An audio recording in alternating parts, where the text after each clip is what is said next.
Sejam muito bem-vindos ao Isto É Sua História. Eu sou Paty Moraes Nobre e convido vocês a conhecer comigo a trajetória da advogada e escritora Margarete Zanardini. Obrigada pela presença. Obrigada a você. Vamos começar pela sua história de nascimento, infância, adolescência. Eu sou a filha do meio do casal. Meu pai era jornalista e radialista, minha mãe é enfermeira. Eles se separaram quando eu tinha 9 anos e isso impactou muito a minha vida e a do meu irmão, de modo que me levou a procurar o direito. Então, a partir desse momento, você procurou cursar o direito. Como é que foi a sua formação? Na verdade, eu tinha umas ideias assim bem diferentes para uma criança. Por exemplo, uma vez eu perguntei para o meu pai, por que a mãe usa o teu sobrenome? E ele disse assim, porque ela casou comigo. Eu disse, mas isso é um absurdo. Ela não tinha o nome dela. Por que ela tem que usar o teu? Eu achava um absurdo aquilo. E você veja que somente a partir de 1977 é que no Brasil passou a ser um direito da pessoa, se quiser usar, e não uma obrigação. Porque até a lei do divórcio, que é de 77, a mulher casava e tinha que obrigatoriamente usar o nome do marido. Que se as pessoas soubessem a origem disso, com certeza não iam gostar. Você sabe qual é a origem? Não, explica pra gente. Então, assim, no período patriarcal, e também da agricultura, etc., marcava-se com o nome do proprietário o gado. E da mesma forma, a mulher e os filhos, através do sobrenome. Então, é uma coisa muito machista. Como se fossem produtos ou algo que Sim, era pertencesse. era uma comprovação de propriedade, né? E o sobrenome traduz isso. Naquela época, sim. Hoje a pessoa usa se quiser. E também o homem pode usar o nome da mulher. Quando casa, se ele quiser usar o nome da mulher, ele pode. Não sei se você sabia disso. Sabia, mas acho que não é muito comum, certo? É um Não é, pouco não é diferente. muito É um pouco usual. diferente, É. né? É um pouco diferente, mas com a Constituição de 88, que os direitos e deveres passaram a ser iguais, reconhecidos constitucionalmente, né? De ambos os sexos, de ambos os gêneros, agora que se chama, né? É, tem que reaprender essas coisas. Daí, ambos podem optar por usar ou não o nome do cônjuge. E na faculdade, como é que foi o seu ingresso universitário? Eu era muito nerd, É? muito Caxias mesmo, porque como meu pai sempre me criou para ser sempre o primeiro lugar, eu era muito competitiva. Então, eu não admitia, imagine tirar menos que 10, isso é um desaforo, né? Então, eu era muito até antipática, né? Porque todo mundo querendo ir pro barzinho e tal, que eu nunca fui. E eu era, assim, no primeiro ano já eu conheci um senhor que depois, um procurador de justiça, que depois se tornou meu padrinho de casamento, que era Rui Barbosa, claro que não foi o Águia de Aia, foi um outro, o Rui Barbosa Corrêa Filho, que num primeiro trabalho que eu fiz, ele já entendeu que era o caso de merecer uma publicação na revista do Ministério Público. Isso nos idos de 1976. Que delícia recordar. E como é que foi, tirando sempre 10 ou altas notas, enfim, na faculdade, decidir qual área seguir após? Na verdade, eu fui, por indicação desse procurador, que me ajudou muito no começo da carreira, eu fui indicada para ir estagiar com o então diretor de Ciências Jurídicas da PUC, onde eu estudava, e ele era da área penal. Então, no meu início de carreira, eu estudei bastante a área criminal, porque eu fiz estágio com ele 4 anos, fiz uma especialização, então conheço assim razoavelmente esta área. Então, no começo, bem no comecinho da carreira, em 1981, que foi quando eu abri meu escritório, eu trabalhava assim bastante nessa área em parceria com esse advogado. Eu tinha o meu escritório, eu tinha o dele, mas depois eu fui alterando assim o meu caminho nas especialidades. E por qual motivo a alteração? Porque, na verdade, mulher era mais procurada para a vara de família, e eu sempre dizia que eu jamais ia virar padre confessor, e no fim, né, a gente paga a língua, e acabei me especializando, estudando bastante a área. Eu não faço só vara de família, eu faço também defesa de médicos, tanto no CRM, quanto quando há um inquérito policial, uma ação penal, e também na esfera civil, quando eles são procurados para indenizações. E o advogado também vira um pouco psicólogo na vara de família? A gente acaba aprendendo a se blindar para o cliente não fazer essa confusão. Eu acho bem interessante. Tem até um projeto no meu escritório de pôr um psicólogo ou psicóloga no escritório, atuando para auxiliar, mas eu sou assim mais objetiva, eu consigo ser assim bem profissional e mostrar para a pessoa que o jurídico é esse e o psicológico, né? Claro que quando a pessoa me procura, eu tenho um sistema que eu nunca assim, aceito uma procuração ou faço um contrato no mesmo dia, se a pessoa quer fazer divórcio. Digo: "Olha, você tem que pensar bem, a não ser que tenha um caso, assim, de violência, alguma coisa assim. Você tem que pensar bem, não, né, depois você pode mudar de ideia", porque às vezes a pessoa procura o advogado para fazer é bem engraçado, assim: "Doutor, eu quero dar um susto". Eu disse: "Pois é, você vai dar um susto e pode sair assustado, né, porque a outra parte pode concordar". Tem uma consequência da atitude, né? E eu também não tenho, assim, um sistema de chamar a outra pessoa para uma composição.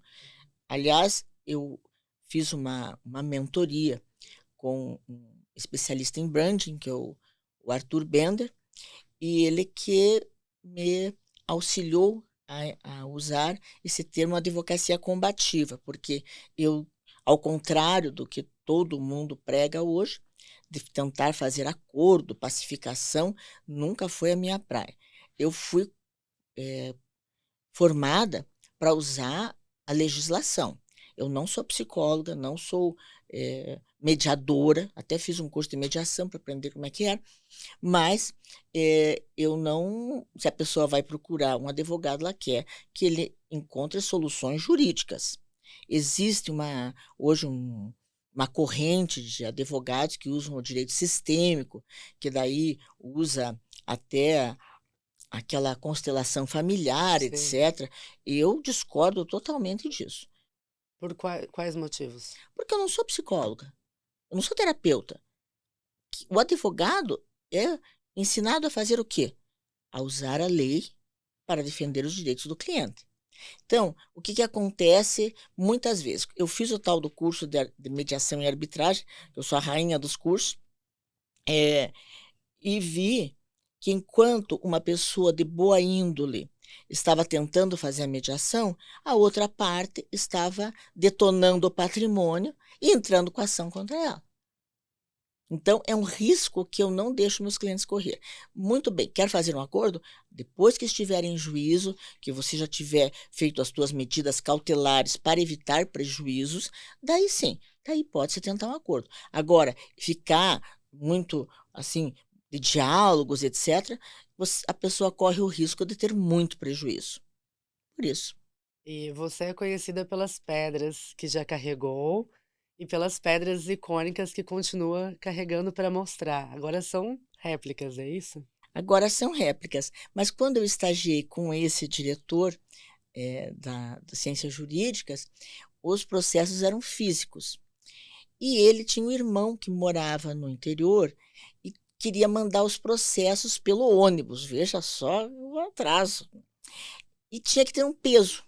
Então, o que ele fazia, eu ajudava a fazer. Então, nós pegávamos o processo, se ele não tinha o peso suficiente para que o ônibus levasse, tinha que ter aquele peso. Então, a gente punha pedra ou tijolos para que tivesse aquele peso mínimo e pudesse ir pelo ônibus.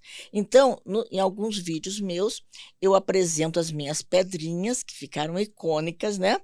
E até uma vez me pararam no aeroporto, porque eu estava vindo para São Paulo para fazer o lançamento do meu segundo livro, que é das armas básicas para advogados combativos, e eu pus uma pedrinha de verdade na mala. Eu disse, tudo bem, que tem uma pedrinha, né? E daí, tiraram a minha pedra, porque acharam, sei lá, que eu ia fazer com a pedra, pois não ia ficar lá dentro, né? Não era uma mala de mão. Era uma mala despachada. Era uma mala despachada, mas não deixaram eu trazer a minha pedrinha aqui para o aeroporto. E daí, eu faço alguns vídeos com as minhas pedrinhas que eu mandei fazer, que eu achei que ficaram muito bonitinhas. Deixa eu arrumar aqui. Vamos ver se aparece. Ilustram muito bem esse período. Ilustra o período. Então, eu pego e ponho as minhas pedras. E agora eu digo que também eu tiro as pedras do caminho dos meus clientes, né? Graças a Deus, eu não preciso fazer assim tanta força, porque com o meu conhecimento, graças a Deus, eu consigo tirar as pedras assim com uma certa facilidade. Vamos falar sobre os livros, então, depois dessa história, as metáforas das pedras no caminho dos clientes. Qual que é a sequência? Inicialmente, eu participei da Carta aos Jovens Advogados, que é uma coletânea de um grupo do qual eu participava. Eu participei desse grupo durante 2 anos, e que cada um contava a sua história de como que era a advocacia antes e como que é agora, né? Nesse livro, a gente dá conselhos para os jovens advogados, porque eu conto lá como que era, conto a história das pedras, claro, né, que eu não podia perder de contar a minha historinha da pedra, mas que era tudo uma advocacia física e tal, e que com a pandemia eu vi que a minha advocacia era jurássica. Então, eu não trouxe para entrevista, porque eu achei que vocês iam me achar muito maluca, né? De trazer pedra e ainda dinossauros, mas eu tenho os dinossaurinhos. Repliquinhas.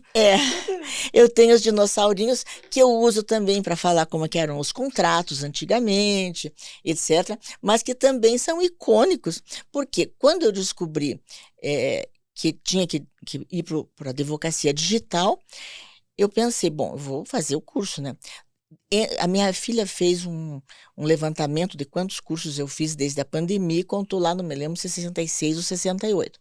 Ela estuda psicologia e disse que eu preciso seriamente de um psiquiatra, que não é normal uma pessoa estudar tanto. Mas eu fui para o tal do curso. E a primeira aula eu passei uma vergonha, porque o cidadão falava, era o professor Cristiano Pinto Ferreira, que ele tem esse grupo do G10, do qual eu saí recentemente, e ele começou a dar aula de Google Ads e CPC, eu disse, meu Deus, parecia que eu estava numa aula de grego. Eu não entendia nada. Eu disse, mas se todo mundo aprendeu, eu aprendo. E nos grupos que eu participo, eu sou, claro, a vovó, né? Eu não gosto muito do apelido, mas porque eu sempre digo que eu sou jovem há mais tempo, né? Muito bom.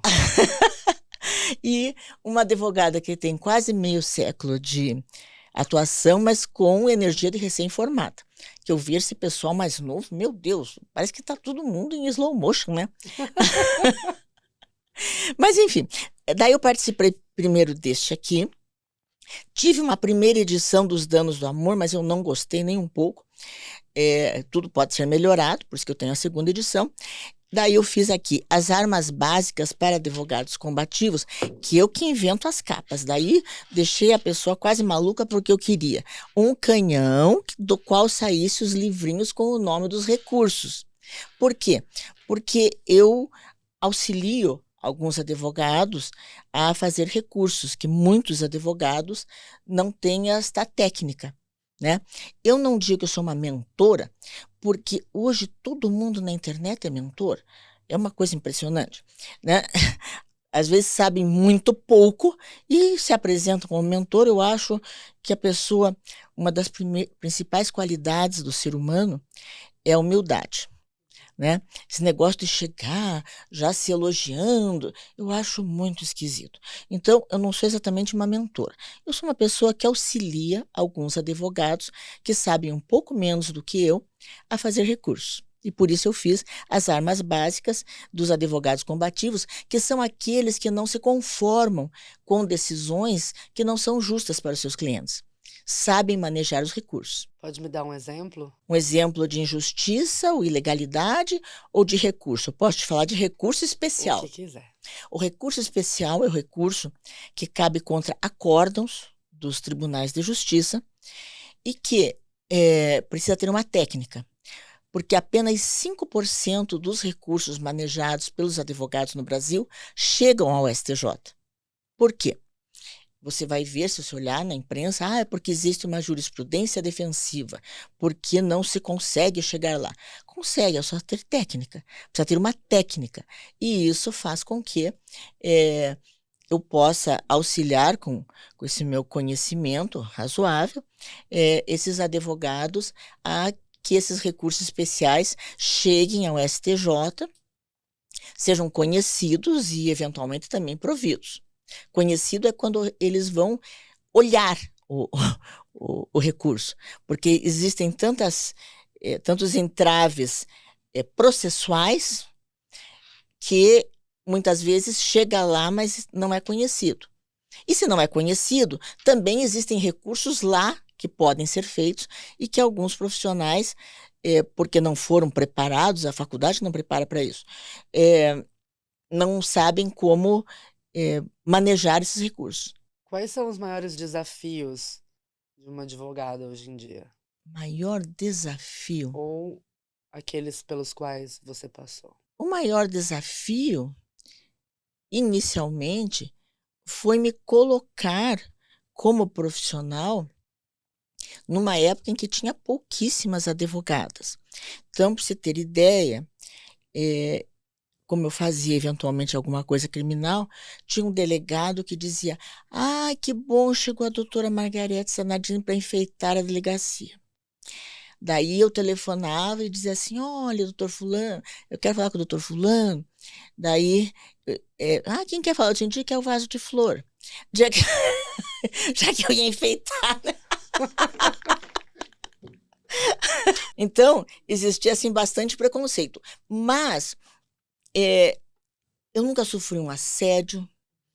Eu não vi assim esse preconceito tão grande que muitas pessoas falam.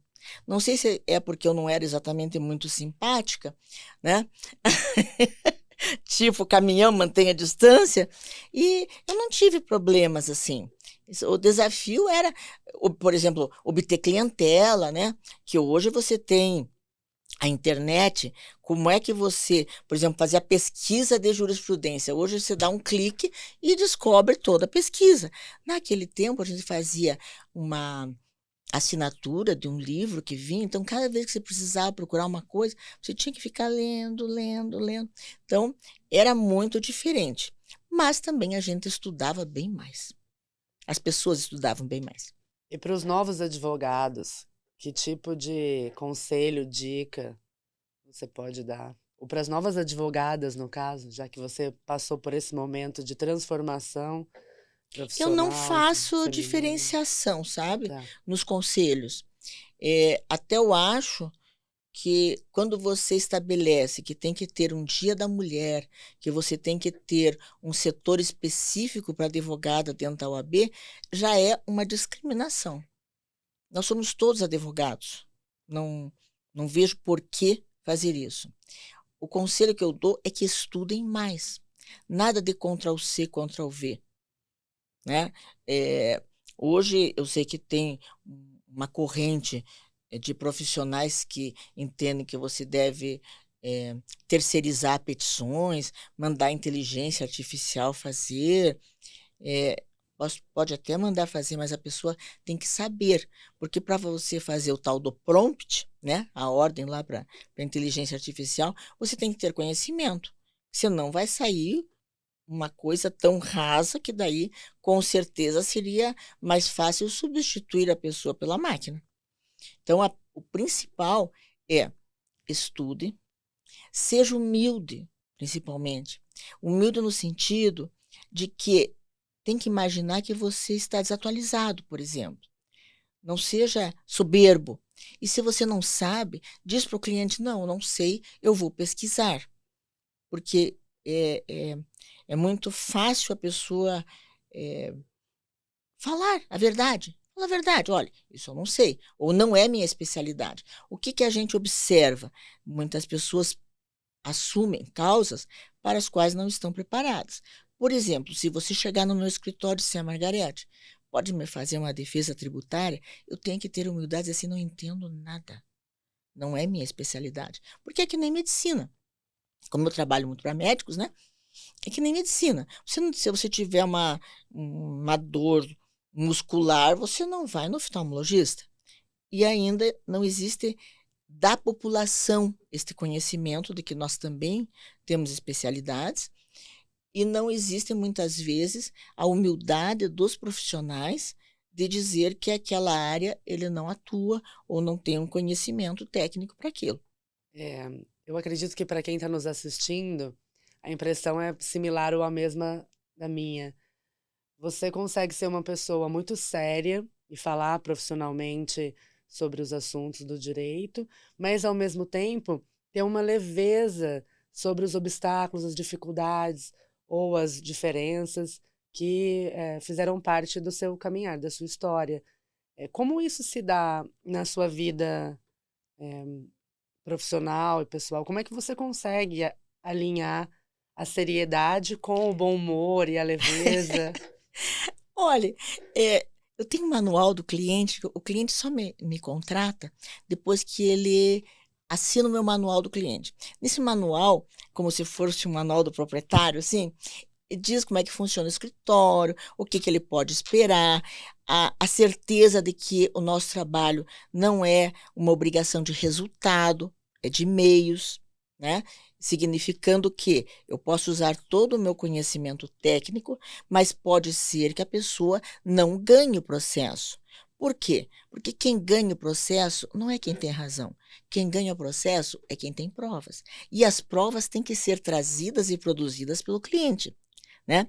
E dentro desse manual, eu fiz um dicionarinho de juridiquês, para que Vem cá para o meu universo entender um pouquinho. porque assim, como hoje os clientes têm acesso aos processos através de logins e senhas, daí, por exemplo, eles veem lá, processo está concluso. Meu Deus, doutora, como é que o meu processo já terminou, nem está começando? Concluso não é que terminou. Concluso é que foi para o juiz, é o juridiquês.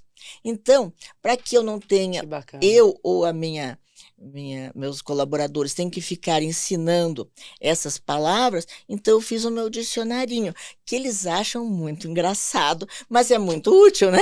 Claro, e o cliente consegue entender que você tem esse jeito mais despachado e leve e descontraído de lidar com o caso, né, com a ação, e ao mesmo tempo confiar na sua estabilidade para defender aquele caso no escritório para isso. Mas quando eu dou uma consulta, eu não sou assim tão bem-humorada, eu sou muito técnica. Certo. A ponto de que uma cliente uma vez me disse, doutora, eu fico mais com medo de falar com a senhora do que com o delegado. Olha só, Eu disse, bom, eu não sei se isso é um é um elogio elogio. ou é uma crítica. E como você equilibra isso? Agora é a hora de falar com esse cliente dessa forma, ponto de Eu observo, se a pessoa chega muito assim, é, né, desesperada, primeiro você tem que conversar com a pessoa, para ela se sentir também mais à vontade de falar sobre o problema, porque às vezes a gente tem que ir extraindo aos poucos, né? O que a pessoa realmente espera, porque existem expectativas, às vezes, bastante irreais, né? E eu sou, assim, bem, acho que ética é a palavra mais certa, mas assim, bem realista. Por exemplo, há pouquíssimo tempo, uma pessoa me procurou para um processo de literalmente milhões, mas a possibilidade dela conseguir ganhar, em função de tempo que já passou, etc., era mínima das mínimas. É, o meu escritório teria um benefício financeiro muito grande, mas eu disse para ela, olha, existe o risco grande de uma sucumbência. A sucumbência é quando você perde a ação, você tem que pagar o advogado da outra parte num percentual do valor da ação, e o valor da ação era milionário. Eu disse, então, a senhora vai correr o risco. Saiba que está correndo um risco. Saiba que vai correr o risco. Talvez alguns profissionais não avisassem, tanto que ela achou melhor não correr. Além da honestidade, quais outros comportamentos ou outras atitudes que você teve durante a vida das quais você se orgulha? Na verdade, que é um manual também que nós temos no escritório dos colaboradores. Então, quando ele entra, ele vai receber aquele manual e se ele não concordar com aquilo, então, não é da cultura, a cultura do escritório é de falar a verdade para o cliente, em primeiro lugar, e de ter uma postura absolutamente profissional. Os colaboradores, no caso, os outros advogados. Outros que vão fazer advogados, parte. estagiário, quem for trabalhar lá, Funcionários. tem que trabalhar dentro desse sistema, de falar a verdade para o cliente, de ter uma postura profissional, nada de colocar numa rede social, sextou, Deus me livre, de ter um palavreado adequado, de ter de se trajar de acordo com a nossa profissão. Já tive casos de estagiário, por exemplo, que disse, eu não vou mudar o meu estilo de vestimenta porque a senhora quer. Eu disse, não sou eu que quero, é a nossa profissão, então você não concorda com essa mudança de estilo. Então, na cultura do meu escritório, a pessoa se traja da maneira que a profissão exige. Se você for num hospital, vai ter o traje das pessoas que trabalham no hospital. Você vai no aeroporto, é a mesma coisa. Então, advogado que se preza, se veste como advogado. Muito bom. E de que forma esses funcionários ou colaboradores se comportam de acordo com as regras que você estabeleceu? Que tipo de exemplos tem Olha, de respostas? Eu tinha um tio que dizia que existia a democracia zanardina, isto é, ele mandava e nós obedecíamos. Então, Não importa o que vai dizer a resposta. então, é uma democracia, assim, digamos, um pouco autoritária. É assim ou é assim, né? Não, tem coisas que não dá para a gente concordar em deixar para lá, né? Se a pessoa não tem o comportamento que eu espero e que tem a cultura do escritório, eu prefiro afastar. Por exemplo, eu tive um estagiário bem recentemente, que era um amor de pessoa, mas ele tinha um humor, e ele faz postagens de coisas jurídicas com um humor demasiado. Então, para mim, não serve. Gosto da pessoa dele, mas ele não tem uma postura que eu ache adequada para o tipo de advocacia que eu faço. Tanto que nas minhas redes sociais, por mais que as pessoas me digam que eu tenho que deixar mais leve, que eu tenho que colocar a minha vida pessoal, eu discordo completamente. Dentro das minhas redes, isso, claro, que faz com que eu tenha menos seguidores do que muitos profissionais. Eu não ponho nada pessoal, porque eu acho muito perigoso também você ficar expondo tudo que você faz, que teus filhos fazem, e não tem coisas assim humorísticas.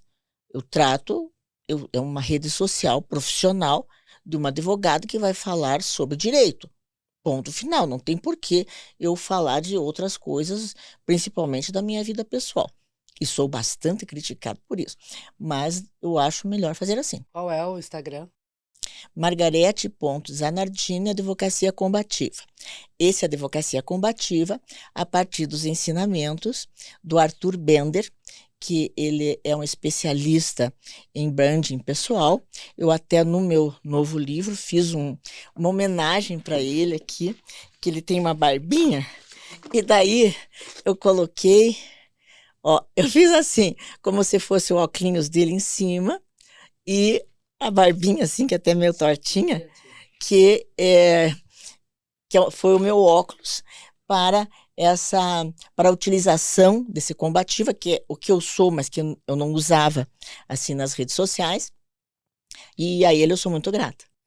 Olhando para sua trajetória, sua história, e hoje a Margarete, pensando em como começou, o que passou, qual é a sua sensação? O que você pode compartilhar com quem está nos assistindo? Eu posso compartilhar o seguinte: é impossível a pessoa trabalhar corretamente e não ter um resultado. Claro que as coisas é assim, pedrinha sobre pedrinha, não vão acontecer miraculosamente. E o que eu penso é que eu estou numa fase que eu nem lembro, que eu tenho 43 anos de advocacia, dificilmente eu lembro disso, né? Porque daí vão pensar, meu Deus, mas quantos anos ela tem, né? Faz na continha, que é 67. Eu me sinto com 20. Sem isso de mulher não fala a idade, Não, né? isso é bobagem. Isso é bobagem. Então, eu estou implantando no escritório o departamento de Direito do Trabalho, com o doutor Arthur, que está aqui comigo. Pretendo fazer uma expansão, né? E continuar escrevendo, principalmente, que é a coisa que eu mais gosto. Que eu, durante muito tempo, tive colunas em jornais, principalmente na Gazeta do Povo, que é o maior jornal do Paraná, e isso me faz falta. Mas eu tive que me afastar dessa coluna quando minhas filhas nasceram. Eu tenho 2 filhas gêmeas, e uma delas teve um problema de saúde, e nasceu muito pequenininha, tinha 1,9 kg, e ela teve que fazer 3 cirurgias. Quando eu descobri daí que você pensa que tem problema, até um filho ter um problema de saúde. Às vezes eu dou umas broncas em algumas pessoas que chegam no meu escritório. Ah, meu Deus, que tragédia! E são problemas tão pequenos, e eu digo isso. Problema é você ter que assinar um termo, que claro que eu não assinei, nem ia ter valor, um termo dizendo que aquela cirurgia pode matar teu filho, que aquela cirurgia pode deixá-lo cego, pode deixar totalmente como um vegetal. Isso é problema. O resto, tudo é resolvível. Tudo tem jeito. O meu pai dizia, tudo tem jeito, menos para a morte, mas ainda dizem que a gente volta. Então, queria falar um pouquinho sobre os danos do amor. Por que eu escrevi os danos do amor? Então, por favor. Eu escrevi os danos do amor, que é um livro que trata dos prejuízos financeiros que podem advir desde o namoro até que a morte ou o litígio os separe. E nesse livro, ousadamente, eu estou sugerindo, assim, coisa pouca, que a jurisprudência nacional deixe de usar o termo namoro qualificado. Você sabe o que é um namoro qualificado? Não faço a menor ideia. Pois é. De acordo com a jurisprudência, inclusive o Superior Tribunal de Justiça, entende que o namoro qualificado é aquele em que as pessoas... Parece, mas não é.